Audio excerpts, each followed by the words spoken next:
Welcome to my channel, Anubhuti Classes, the world of knowledge, and I am Rahul Saxena.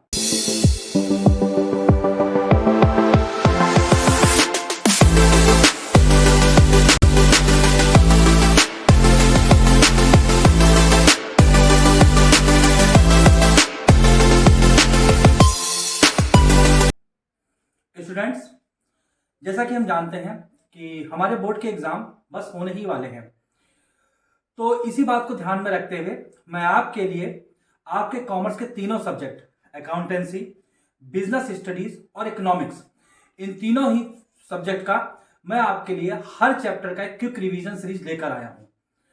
आज जो quick revision series में मैं जो आपको पढ़ाने जा रहा हूं वो बिजनेस स्टडीज का चैप्टर है कंज्यूमर प्रोटेक्शन।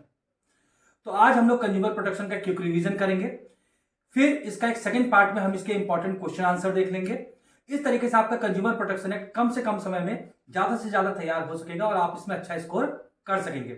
इसी तरीके से मैं बाकी बचे चैप्टर्स का भी और तीनों ही सब्जेक्ट बिजनेस स्टडीज, इकोनॉमिक्स और अकाउंटेंसी, तीनों के लिए आपको क्विक रिवीजन सीरीज लेके आऊंगा। अब आज हम लोग देखते हैं सबसे पहले कंज्यूमर प्रोटेक्शन एक्ट, जो कि बिजनेस स्टडीज का एक चैप्टर है हमारा। चलिए देखते हैं, इसका क्विक रिवीजन करते हैं। तो आज का जो हमारा टॉपिक है वो बिजनेस स्टडीज का है कंज्यूमर प्रोटेक्शन एक्ट 2019।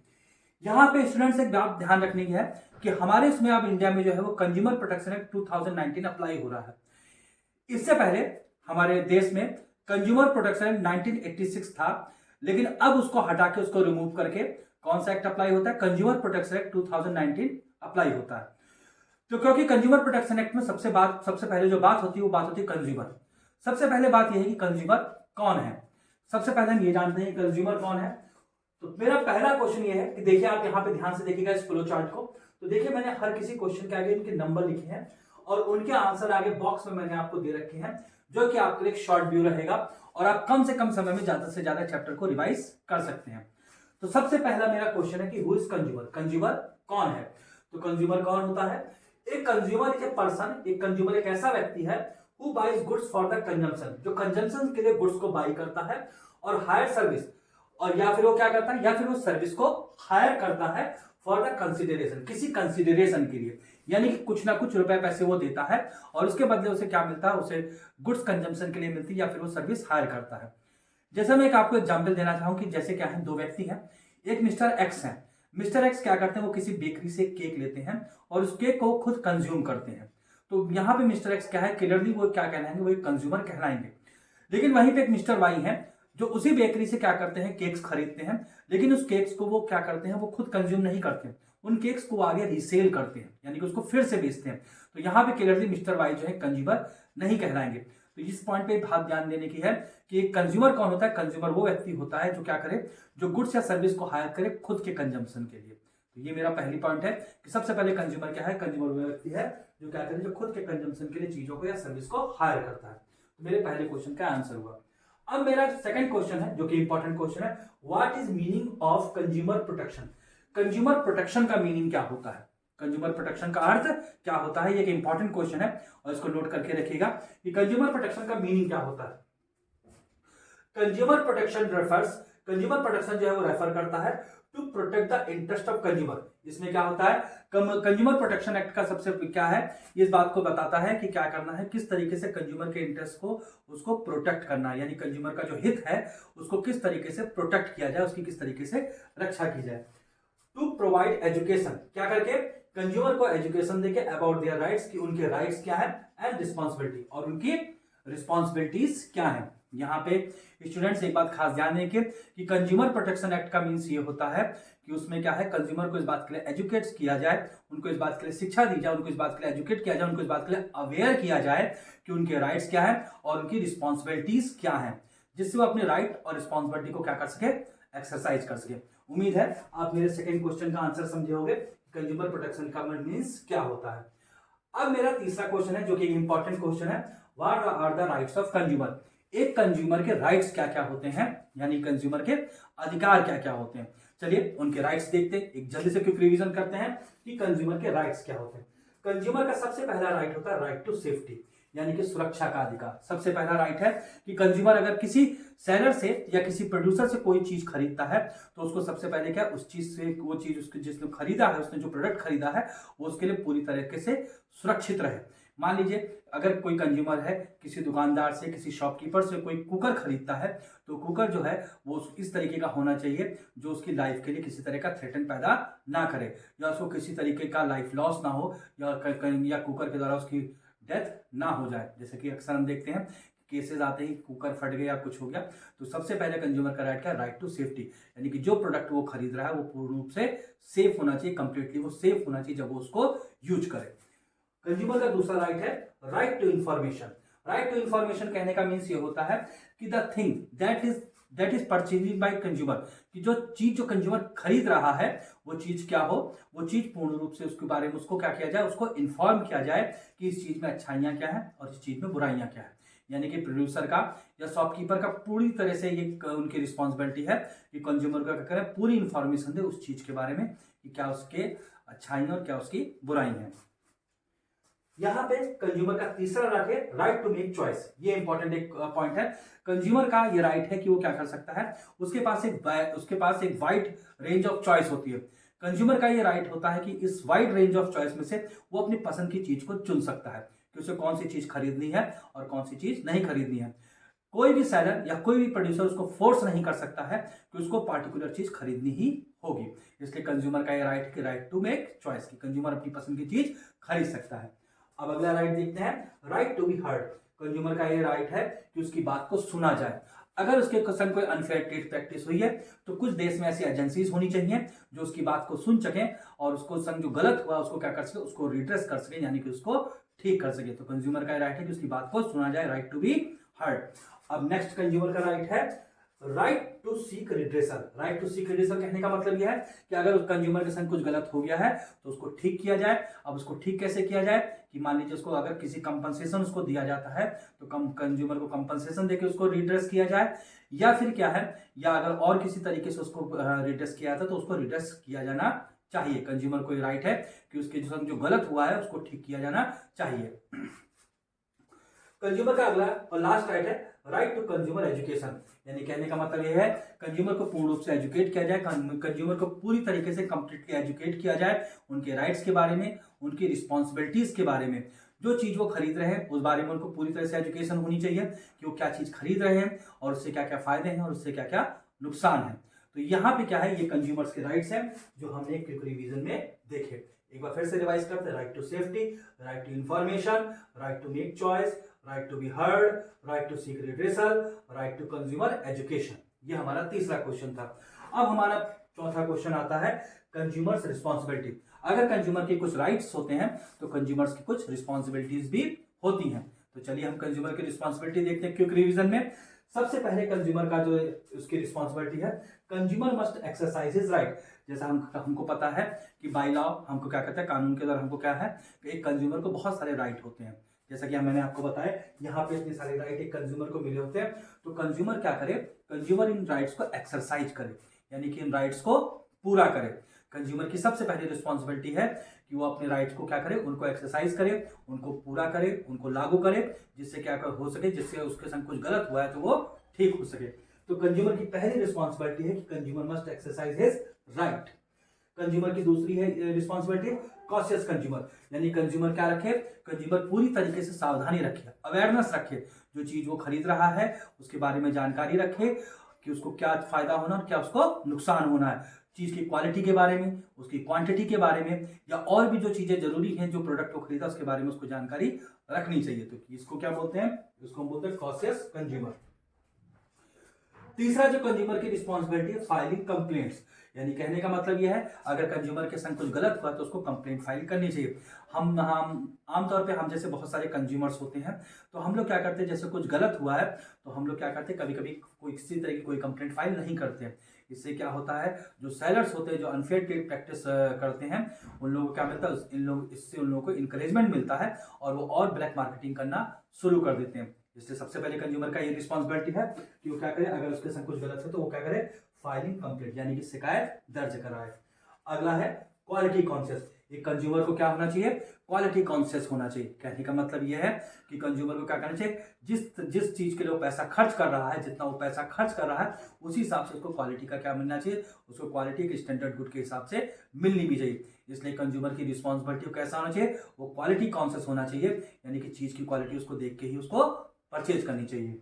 अगला है इंसिस्ट ऑन कैश मेमो। ये एक इंपॉर्टेंट कंज्यूमर रिस्पॉन्सिबिलिटी है कि हर कंज्यूमर को क्या करना चाहिए, कैश मेमो लेने के ऊपर जोर देना चाहिए।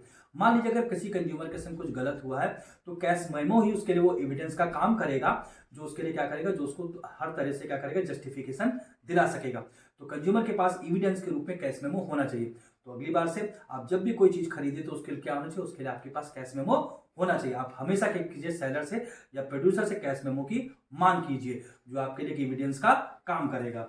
फिर अगला है do not be carried away by advertisement. ये सबसे एक इंपॉर्टेंट रिस्पॉन्सिबिलिटी कंज्यूमर की। आप देखते हैं कि हमारे टीवी में, हमारी मीडिया में बहुत सारे एडवर्टीजमेंट हर दिन आते हैं, और वो एडवर्टीजमेंट क्या होते हैं, वो हर चीज, जो चीज बड़े बड़े एक्टर उन चीजों को एडवर्टाइज करते हैं, तो जरूरी नहीं कि वो हर चीज जो बड़े एक्टर भी एडवर्टाइज कर रहे हैं वो हर चीज फायदेमंद हो। जैसे क्या है, जैसे बहुत सारे आप देखेंगे बड़े बड़े एक्टर पान मसाले का ऐड करते हैं, शराब का ऐड करते हैं, सिगरेट का ऐड करते हैं, तो क्या ये चीजें फायदेमंद होंगी, ये चीजें कतई फायदेमंद नहीं होंगे। तो कंज्यूमर को क्या है, कंज्यूमर को अपने दिमाग का इस्तेमाल करना चाहिए, और किसी एडवर्टीजमेंट को देखे कि पार्टिकुलर एक्टर ये चीज कर रहा है, उनको भी करनी चाहिए। उसको क्या करना चाहिए, किसी एडवर्टीजमेंट को देखे ओवर इन्फ्लुएंस नहीं होना चाहिए, और दिमाग का इस्तेमाल करके क्या करनी, चीजों को खर्च करना चाहिए, चीजों को लेना चाहिए, चीजों को खरीदना चाहिए। तो यहाँ पे कंज्यूमर का do not be carried away by advertise, यानी कि एडवर्टीजमेंट के द्वारा उसको ओवर इन्फ्लुएंस नहीं होना चाहिए। अगला है ऑनेस्ट इन डीलिंग, यानी कंज्यूमर को क्या होना चाहिए, अपने बिहेवियर में, अपने व्यवहार में, जो भी वो डीलिंग कर रहा है प्रोड्यूसर के संग या सेलर के संग, उसमें उसको ऑनेस्टी रहनी चाहिए। अगर कंज्यूमर ऑनेस्ट रहेगा तभी उसके संग ऑनेस्ट डीलिंग होगी, और तभी वो सेलर के ऊपर क्या कर सकेगा, प्रेशराइज कर सकेगा अगर उसके संग कुछ गलत होता है तो। अगला है use product as per manufacturer instruction. यहाँ पे इस रिस्पॉन्सिबिलिटी का मीन्स ये है कि हम सभी लोग क्या करते हैं, कोई ना कोई चीज खरीदते हैं जब, तो उसके जो पैक्स होते हैं, जो उनके पैक होते हैं, हर पैक के ऊपर कुछ ना कुछ इंस्ट्रक्शंस होते हैं कि इस चीज को इस तरीके से इस्तेमाल करना चाहिए। तो सबसे पहली चीज क्या है, कंज्यूमर को बात ध्यान रखना चाहिए कि जो इंस्ट्रक्शंस लिखे गए हैं उन्हीं के अकॉर्डिंग उस चीज को इस्तेमाल करना चाहिए।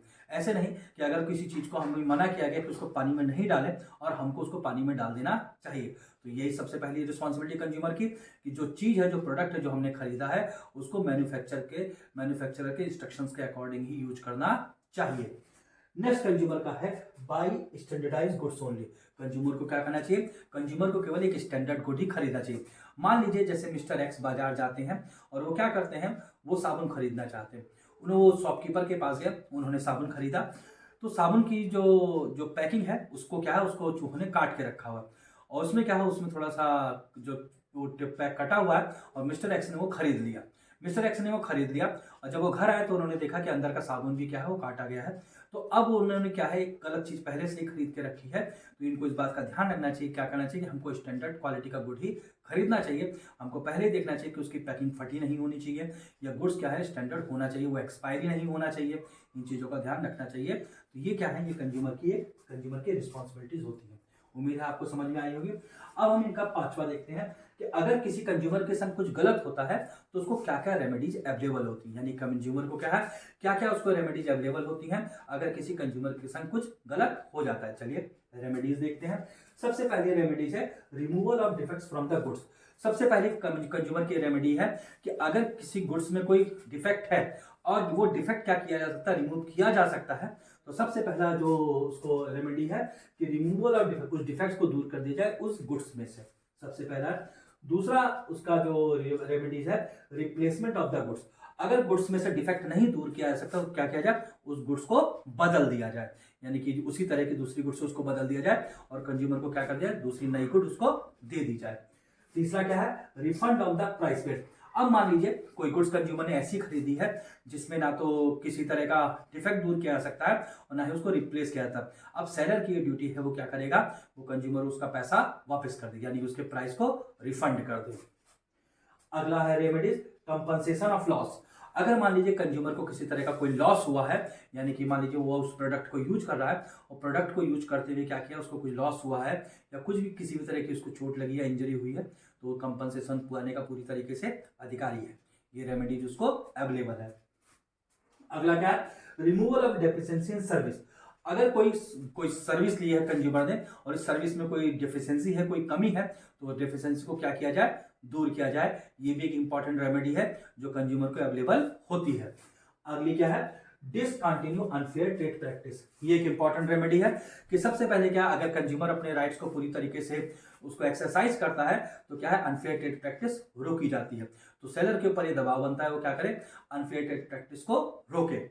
अगला क्या है, अगली रेमेडी है stopping the sale of hazardous good. अब सेलर क्या है, सेलर को इस बात के लिए रोक दिया जाए कि जो भी नुकसान करने वाले गुड्स हैं उसको क्या कर दिया, उसको बेचने से रोक दिया जाए। अगर कंज्यूमर अपने राइट को नहीं एक्सरसाइज करता है तो क्या होगा, तो सेलर इसी तरीके से इनकरेज होंगे और वह हैजार्डस गुड्स को बेचते रहेंगे।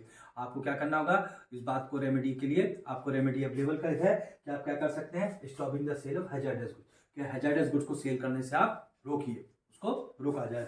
फिर क्या है, withdrawal of hazardous goods from the market. जब सेलर के ऊपर इस बात का दबाव पड़ेगा कि ये चीज गलत है, जो चीज बेच रहा है वो गलत है, तो क्या करेगा, उस गुड्स को क्या करेगा, मार्केट से हटा लिया जाएगा।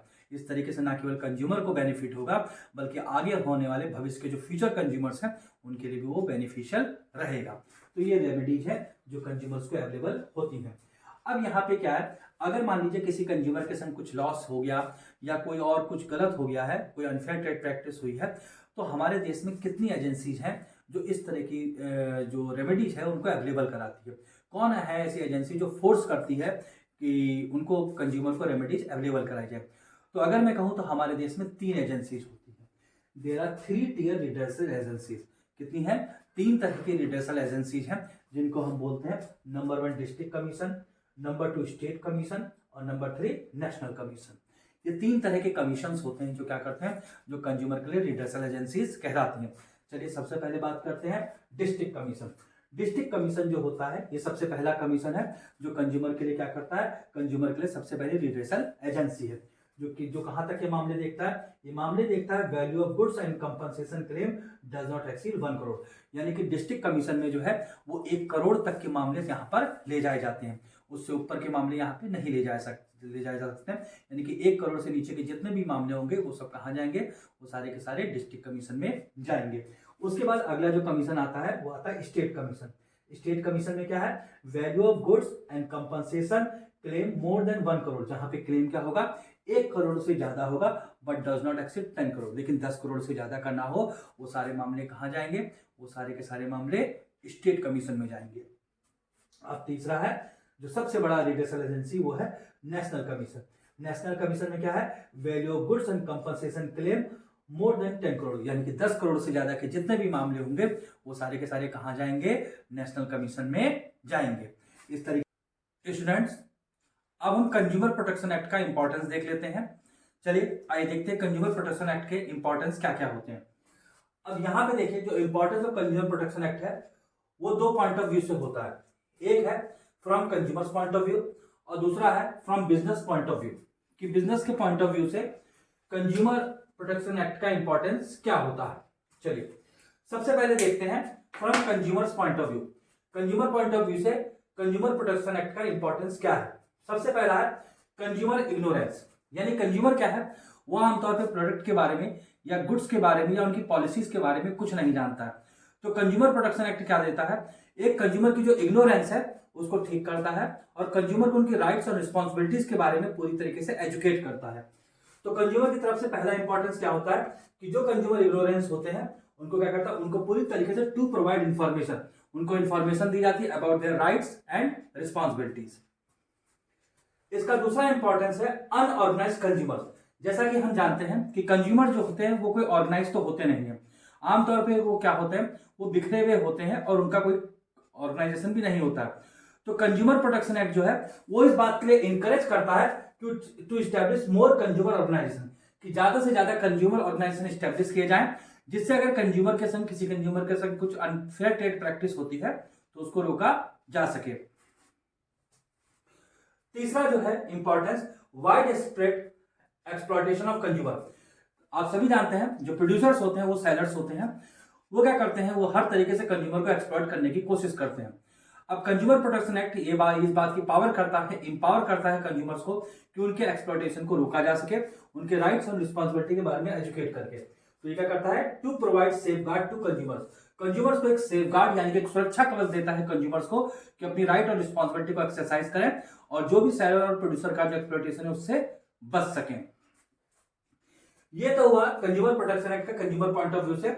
अब यहां पे हम देखते हैं from businessman point of view कि बिजनेसमैन के पॉइंट ऑफ व्यू से कंज्यूमर प्रोटेक्शन एक्ट का इंपॉर्टेंस क्या है।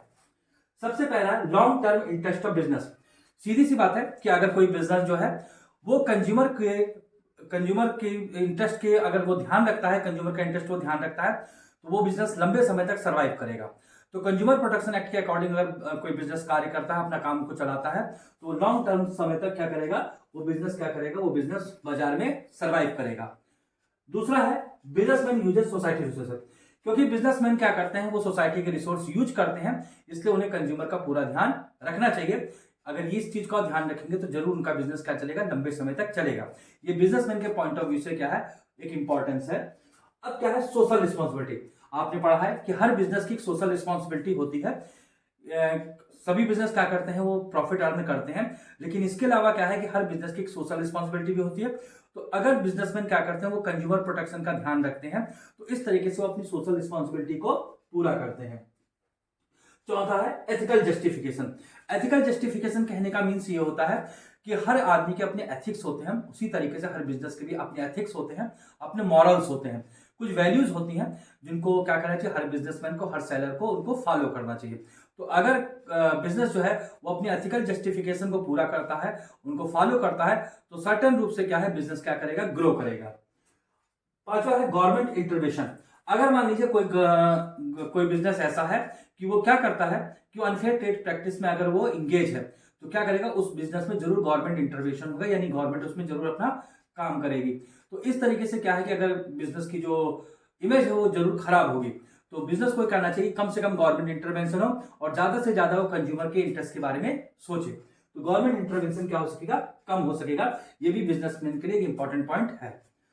इसका आखिरी पॉइंट है consumer is the purpose of business. Her business ये चाहता है कि उसके ज्यादा से ज्यादा कंज्यूमर हो, यानी कि बिजनेस क्या करे, ज्यादा से ज्यादा ग्रो करे। तो अगर हर बिजनेसमैन जो क्या ध्यान रखता है, कंज्यूमर इंटरेस्ट का ध्यान रखता है, कंज्यूमर प्रोटेक्शन को ध्यान रखता है, तो निश्चित तौर पे उसके यहाँ बिजनेस में क्या करेंगे, कंज्यूमर से ज्यादा बढ़ेंगे। तो यहाँ पे इसका आखिरी इंपॉर्टेंस है consumer is the purpose of business, यानी बिजनेस के लिए क्या है, ज्यादा से ज्यादा कंज्यूमर इकट्ठा करना। तो इस तरीके से स्टूडेंट मैंने आपको कंज्यूमर प्रोटेक्शन एक्ट का एक क्विक रिवीजन करवाया।